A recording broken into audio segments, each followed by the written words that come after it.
Monsieur le préfet, quand vous entendez que les élus guadeloupéens demandent beaucoup plus de pouvoir, ça vous fait réagir? Le préfet, il n'a pas d'avis sur l'évolution institutionnelle du territoire, ou l'évolution institutionnelle de l'île. Voilà, l'État est dans son rôle, les élus, les présidents des collectivités, effectivement, sont dans le leur. Voilà. Là-dessus, vraiment, c'est un sujet sur lequel, j'allais dire, joker. Non, non, le préfet en tant que tel, il n'a pas de commentaire, effectivement, à avoir sur cette évolution institutionnelle. Bon, et je comprends tout à fait qu'on réfléchisse à cette évolution institutionnelle. Voilà, l'État est là aussi pour accompagner, aider à cette réflexion. Et dans quelques semaines, il y aura le Conseil interministériel de l'Outre-mer. Je pense que le sujet a été abordé précédemment, il sera à nouveau abordé. De manière générale, je crois que c'est toujours intéressant de s'interroger sur son fonctionnement institutionnel, parce que c'est l'efficacité des politiques publiques qui dépend effectivement de comment fonctionne la collectivité, comment fonctionne l'État sur un territoire. Voilà, donc moi, la seule chose, mon seul avis, c'est effectivement que c'est normal qu'on s'interroge quand c'est dans l'optique de mieux faire fonctionner, d'être mieux au service de ses concitoyens. Monsieur le préfet, quelles sont les plus grandes difficultés que vous rencontrez au quotidien dans vos fonctions? Alors, des difficultés, non, le préfet, il est très entouré pour exercer son métier. Il a un certain nombre de directions très importantes, de services très importants, effectivement, à sa disposition. Une direction de l'agriculture, une direction de l'emploi, du travail et des solidarités, une direction de l'environnement, de l'écologie, de l'aménagement et du logement, une direction des affaires culturelles. Il a aussi, effectivement, travaillé en étroite collaboration avec la direction régionale des finances publiques, avec le rectorat. Donc, voilà, donc le préfet, il est quand même entouré de services très efficaces. Voilà. Après, la difficulté du préfet, elle est comme dans toutes les administrations, d'être efficace, voilà, d'être économe des deniers publics et d'avoir une véritable efficacité. C'est-à-dire qu'on peut avoir beaucoup de moyens et on dépense beaucoup d'argent. Enfin, l'État, les collectivités mettent en œuvre beaucoup de moyens publics sur un territoire comme la Guadeloupe. La difficulté, c'est d'avoir des résultats. La difficulté, c'est que ça traduit. On peut dépenser des millions assez facilement sans aucun résultat. Ça, c'est facile à faire. Dépenser des millions en ayant des résultats concrets, etc., c'est beaucoup plus difficile parce qu'il faut effectivement qu'on soit capable de mesurer l'efficacité de ce qu'on fait, de corriger les trajectoires, de faire de l'évaluation, etc. Et donc, ça demande beaucoup plus d'énergie. Et la vraie difficulté, s'il y a un enjeu sur le territoire, c'est que l'ensemble des moyens publics atteignent leur objectif et qu'on ait des résultats. Voilà. Dans le domaine de l'emploi, dans le domaine de la sécurité, dans le domaine de l'agriculture, dans le domaine de l'insertion, dans le domaine de l'écologie. Voilà.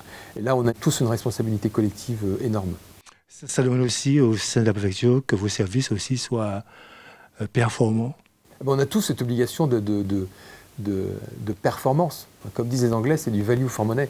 Il faut avoir des résultats à hauteur de l'argent. Et je pense que la responsabilité de tout fonctionnaire, que ce soit un fonctionnaire de l'État, un fonctionnaire territorial, un élu, effectivement, c'est de déployer ses moyens avec la plus grande efficacité, si possible. C'est très facile de jeter l'argent par les fenêtres.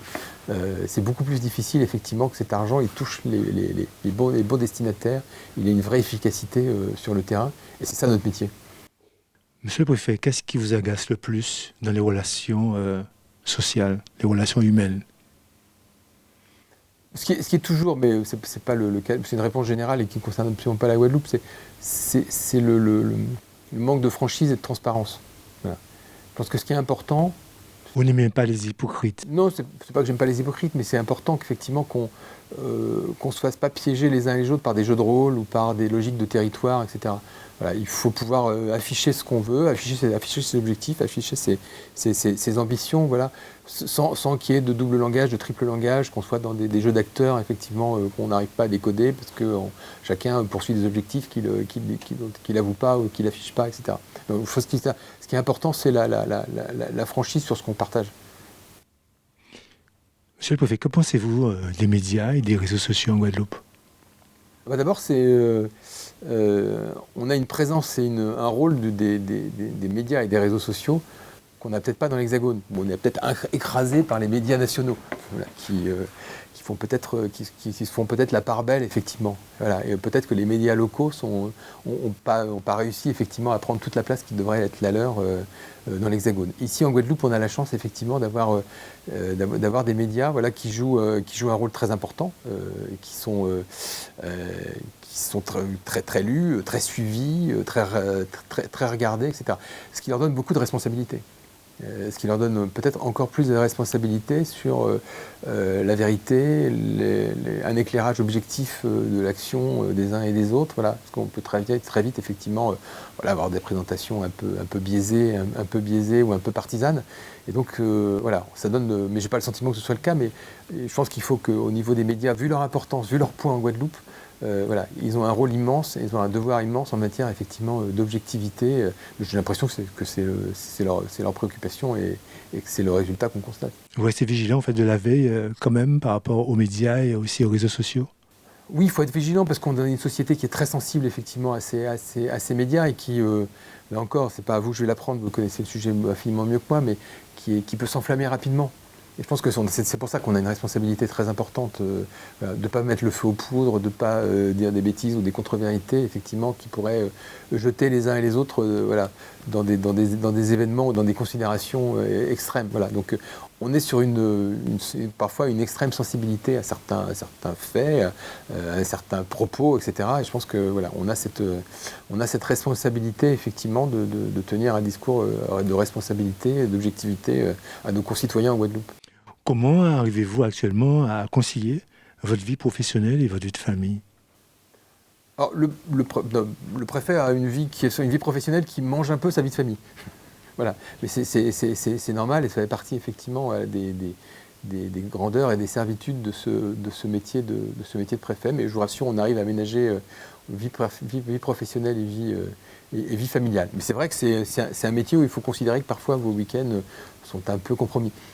La question que tout le monde se pose, y compris nous, est-ce qu'un préfet en Guadeloupe a le droit d'avoir des amis? Question difficile, bien sûr. Bien sûr qu'on a le droit d'avoir des amis. Il ne faut pas que cette amitié ou les relations amicales qu'on peut avoir avec les uns et les autres entravent votre impartialité, votre objectivité. Voilà.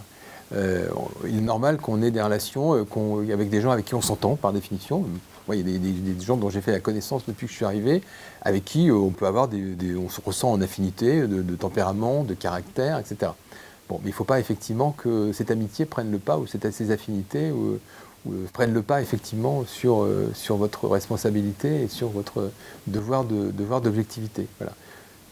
En 3 mois que vous êtes arrivé en Guadeloupe, est-ce que vous avez déjà eu un coup de cœur qui vous permet de vous retrouver ou de vous sentir comme un havre de paix dans ce lieu en Guadeloupe? Un coup de cœur, plusieurs coups de cœur. J'ai la chance, le préfet a la chance d'habiter sur les pentes de la Soufrière. Voilà, donc j'avoue que de temps en temps, effectivement, il m'est arrivé 4 ou 5 fois de mettre mes chaussures de marche et de faire l'ascension de la Soufrière. Voilà. Et donc ça, c'est un moment exceptionnel, parce que là, vous êtes avec la montagne, vous êtes dans la solitude, avec un paysage fabuleux à vos pieds, etc. Voilà, ça, c'est des moments... C'est des moments exceptionnels. Et puis vous avez d'autres endroits. Et côté mer, Côté mer, c'est le président de Trois-Rivières qui m'a fait découvrir la plage de Grand'Anse. Voilà. Alors c'est pas très loin. Les plages à Basse-Terre, c'est plus facile quand on est à Grande-Terre de trouver une plage que sur la Basse-Terre. Elles sont plus difficiles à trouver, plus confidentielles, etc. Voilà, il y a quelques plages très agréables. J'aime beaucoup me baigner. Alors je suis pas un partisan de la plage, j'y passe pas. J'aime pas beaucoup la farniente à la plage, mais prendre son maillot de bain et aller se baigner pendant un quart d'heure et remonter chez soi, c'est vraiment très agréable. Et en Grande-Terre, vous avez repéré Alors en Grande-Terre, j'essaye de sillonner la Guadeloupe. Alors je ne veux pas donner de préférence parce que je ne voudrais pas froisser des susceptibilités, mais voilà. Mais voilà, j'ai passé un bon moment sur l'Anse-la-Borde. Votre prédécesseur, Alexandre Rouchat, lui, préférait la plage de Port-Louis et aussi l'île de Marie-Galante. Alors, encore une fois, je ne veux pas donner de préférence en termes de plage. La plage que je préfère, c'est celle qui est la plus près de chez moi. Donc, c'est pour ça qu'entre Petite-Anse à Vieux-Habitants ou Grande-Anse à Trois-Rivières, voilà, c'est les deux plages que je fréquente, mais c'est parce que ce sont les plus près. Après, on a des paysages exceptionnels. Et parmi ces paysages exceptionnels, on a en Guadeloupe une île tout à fait particulière qui est Marie-Galante. Voilà. Alors Marie-Galante, effectivement, voilà, en Guadeloupe, on est dans un univers parfois urbain, économique, très dense, etc. Marie-Galante, moi j'ai passé quelques années de ma vie en Polynésie. Et il y a un endroit en Polynésie qui est hors du temps, hors du monde, c'est les Marquises. Voilà. Et Marie-Galante, on a aussi cette impression d'un endroit un petit peu extraordinaire, quoi, hors du temps et hors du monde, voilà, qui est extrêmement, qui est un endroit très touchant, quoi. Voilà, mais pas plus touchant que le reste de la Guadeloupe, mais voilà, voilà, on est parfois aux Abîmes ou à Jarry, on n'est pas dans on est dans un univers quand même qui nous rappelle qu'on est dans un monde économique et urbain et moderne, quoi. Monsieur le préfet, comment voyez-vous la Guadeloupe de demain? La Guadeloupe de demain, c'est une Guadeloupe qui doit offrir un avenir à ces jeunes. La Guadeloupe de demain, aujourd'hui, les statistiques en Guadeloupe montrent qu'on est sur une population vieillissante. On perd 2000 habitants, par an.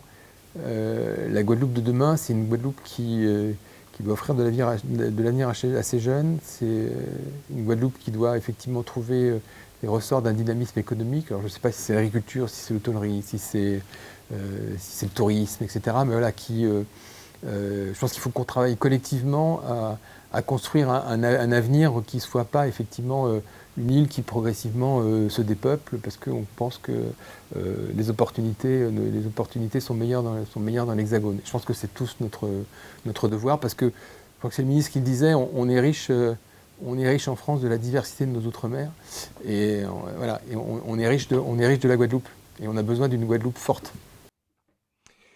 Monsieur le préfet, pour conclure notre entretien de ce jour, quel message souhaitez-vous adresser aux Guadeloupéennes et aux Guadeloupéens qui vous regardent actuellement? Alors, un message que l'État est présent en Guadeloupe, est au service des Guadeloupéens, des Guadeloupéennes et des Guadeloupéens, que l'État, qui peuvent compter sur l'État, que l'État effectivement porte toutes ses préoccupations économiques, environnementales, sociales, etc. Voilà, donc un message effectivement que autour du préfet, il y a tout un tas de gens qui sont au service de la Guadeloupe et au service des Guadeloupéens. Peut-être un autre message que je voudrais aussi passer, parce qu'on a parlé des armes, je voudrais aussi parler 2 mots de sécurité routière. Voilà. Aujourd'hui, la route en Guadeloupe tue 2 fois plus ou 3 fois plus que dans l'Hexagone. Un message effectivement de prudence, de prévention, d'utilisation raisonnable et prudente de la route, etc. On ne peut pas supporter effectivement de la situation de délinquance qu'on connaît. On ne peut pas non plus se contenter, accepter effectivement la situation qu'on connaît en termes de sécurité routière. Voilà. Donc je voudrais quand même relancer à tout le monde ce message. On va y travailler, mais on est sur une île formidable.